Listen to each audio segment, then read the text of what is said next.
আন্তর্জাতিক অপরাধ ট্রাইব্যুনাল আদালতে যখন শেখ হাসিনার ফাঁসির রায় ঘোষণা করা হয়, তার আগে মাহমুদুর রহমানের প্রসঙ্গ এসেছে। বীর মাহমুদুর রহমান, আমার দেশ পত্রিকার সম্পাদক, ইতিহাসবিদ, কর্পোরেট ব্যক্তিত্ব, সম্পাদক, সাংবাদিক মাহমুদুর রহমানের নাম আসলো কেন? আপনাদের কি প্রশ্ন জাগে? প্রশ্ন জাগাটা খুব স্বাভাবিক। ওয়াকারুজ্জামানের নাম এসেছে। ওয়াকারুজ্জামানকে শেখ হাসিনা গুলি করার নির্দেশ দিয়েছে 18ই জুলাই, অর্থাৎ 18 তারিখের পরে হত্যাকাণ্ডগুলোর ব্যাপারে ওয়াকারুজ্জামানের নাম এখন সন্দেহ আসাটা খুবই স্বাভাবিক। তখন আন্দোলন দমনের দায়িত্ব দেয়া হয়েছিল ওয়াকারুজ্জামানকে। যাই হোক, আব্দুল্লাহ মামুনের তো 5 বছরের জেল হয়েছে একটি মামলায়, তার বিরুদ্ধে কিন্তু আরও মামলা আছে। কিন্তু ফ্যাক্ট হলো, এই শেখ হাসিনার ফাঁসির রায় দিতে গিয়ে, আসাদুজ্জামান কামালের ফাঁসির রায় দিতে গিয়ে মাহমুদুর রহমানের নাম আসলো কেন? এটি একটি গুরুত্বপূর্ণ প্রশ্ন। বিচারপতি শফিউল আলম মাহমুদুর রহমানের প্রসঙ্গ এনেছেন এবং প্রায় 5 মিনিট যাবৎ এ ব্যাপারে কথা বলেছেন। তবে বিষয় হলো, এখানে শুধুমাত্র মাহমুদুর রহমান নয়, ইলিয়াস হোসেনের নাম এসেছে, কনক সারোয়ারের নাম এসেছে, পিনাকি ভট্টাচার্যের নাম এসেছে, শফিক রেহমানের নাম এসেছে, নিজুম নির্ঝরের নাম এসেছে, আরও অনেক সাংবাদিকের নাম এসেছে। এতক্ষণে এই 90 সেকেন্ডে নিশ্চয়ই বুঝে ফেলেছেন কেন আন্তর্জাতিক অপরাধ ট্রাইব্যুনালে মাহমুদুর রহমানের নাম এসেছে। নিশ্চয়ই এখন বুঝতে পেরেছেন। এসেছে মাহমুদুর রহমানের লড়াই, সততা, পিনাকি ভট্টাচার্যের একাগ্রতা, আর ইলিয়াসের তুমুল প্রভাব। তখন তো ইউনূসের যে প্রভাব ইলিয়াসের, বিস্ময়কর এখনও, কিন্তু তখন ছিল আরও বিস্ময়কর। কারণ তখন সকল মিডিয়া ছিল হাসিনার মিডিয়া, ফ্যাসিবাদী মিডিয়া, এখনও ফ্যাসিবাদী মিডিয়া। আর কনক সারোয়ারের দুর্দান্ত ডেলিভারি, তথ্য উপস্থাপন, হ্যাঁ, এই সবগুলো কারণে এই আপনাদেরকে এটা একটু পড়ে শোনাই। দেখেন, আজকের দৈনিক আমার দেশ পত্রিকা এই সংবাদটাই এসেছে। এই যে দেখেন, ট্রাইব্যুনালের রায় মাহমুদুর রহমানের উপর নিপীড়ন। রায় ঘোষণার আগে মাহমুদুর রহমানের নামটি এখানে এসেছে। আপনাদেরকে শুধু সেই অংশটি শোনাই, বেশি অংশ শুনলে আপনাদের ধৈর্যচ্যুতি ঘটতে পারবে। তাছাড়া আমি তো আর অত ওই লেভেলের ভিডিও বানাই না যে আপনারা শেষ পর্যন্ত বা ধৈর্য ধরে দেখবেন। এই যে আপনাদেরকে আমি পড়ে শোনাই এইটুকু শুধু। এ সময় রাষ্ট্রের বিভিন্ন শ্রেণীর মানুষের উপরে আওয়ামী লীগের নিপীড়নের চিত্র তুলে ধরে বিচারপতি শফিউল আলম মাহমুদ বলেন, শেখ হাসিনার সমালোচক, লেখক, সাংবাদিক, সিভিল সোসাইটির সদস্য, আইনজীবী, বিচারকদের উপর দমন নিপীড়ন চালিয়েছেন।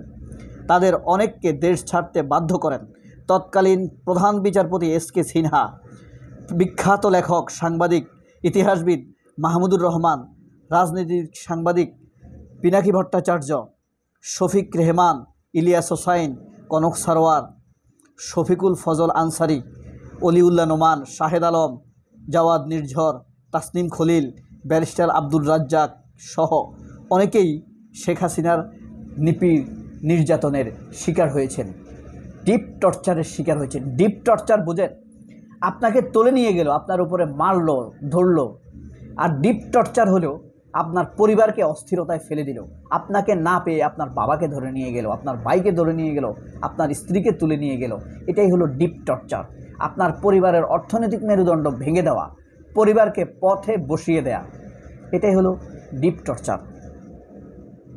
রায়ে বিচারপতি শফিউল আলম আরও বলেন, তৎকালীন সরকার শেখ মুজিবুর রহমানের নেতৃত্বে প্রতিবেশী দেশের সঙ্গে সমন্বয় করে বাংলাদেশের গৌরবময় সেনাবাহিনীকে দুর্বল, বিলুপ্ত করার পরিকল্পনা করে।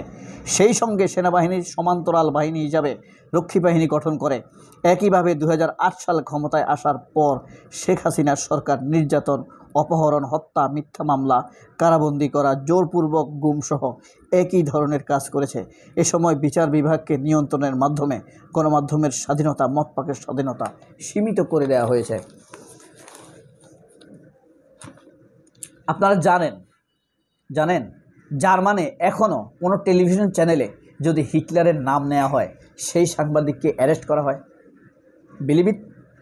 ইন্টারনেট সার্চ দিবেন, সার্চ দিয়ে media policy of mass media policy of German. হ্যাঁ, জার্মানের আরেক নাম কিন্তু ডচেস। এই কারণে জার্মানের একটি চ্যানেল আছে ডায়েসে ভেলে, ঠিক আছে, ডাচেস অফ ভ্যালে। ভ্যালে শব্দটা হলো ভ্যালে। যাই হোক, 22 বছর পর ভারতকে হারালো বাংলাদেশ ফুটবলে। খুব হাসি লাগতেছে। শেখ হাসিনাকে পিটাইয়া মানে ভাগাইয়া একবার ভারতকে হারাইলাম রাজনৈতিকভাবে, এবার স্পোর্টসে হারালাম আমরা, তাই না? স্পোর্টসেও হারলো। আজকে মাহমুদুর রহমানের আরেকটি গুরুত্বপূর্ণ কলাম আছে এখানে, সামরিক বাহিনীর প্রয়োজন নয়া বন্দোবস্ত। এই সামরিক বাহিনী যদি আমাদেরকে এই দেশের সার্বভৌমত্ব রক্ষা করতে না পারে, তাহলে সামরিক বাহিনী দিয়ে আমরা কি করব? ভারত যদি আমাদেরকে এসে এই দেশে মারে, গুম করে নিয়ে যায়, খুন করে ফেলে, হত্যা করে, হ্যাঁ, লুট করে, ভারতীয়রা যদি এদেশের মেয়েদেরকে ধর্ষণ করে, তাহলে এই সেনাবাহিনীর ওয়াকারুজ্জামানের মাদারচোদের কাজ কি?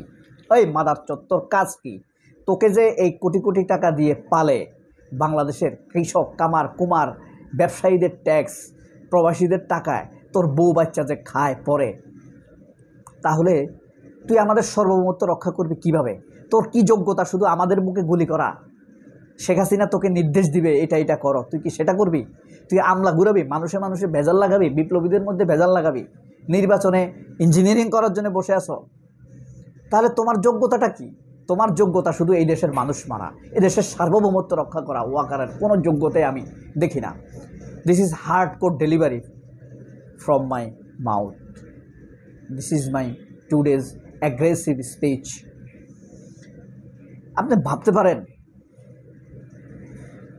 একটা দেশে এই দেশের পার্বত্য চট্টগ্রামকে দখল করে নিতে বলে একটা দেশের মিডিয়াতে, মানে ভারতের মিডিয়াতে। হ্যাঁ, ওই যে ময়ূখরঞ্জন ঘোষ, এর মুখে কোনো শব্দ আছে? ওয়াকারের কোনো শব্দ শুনেছেন? আইএসপিআর এর কোনো শব্দ শুনেছেন? ভারতের সেনাবাহিনীর সাথে এরা যোগাযোগ করেছে? করেনি।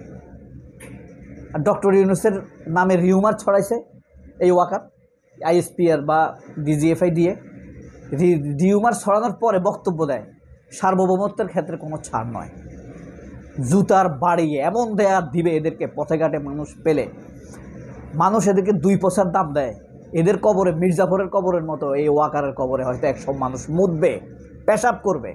বিশ্বাস করেন, বেঈমান বলবে ওর কবর দিয়ে যাওয়ার সময়, আল্লাহ তুমি আমাকে সেই দিন দেখায়ও।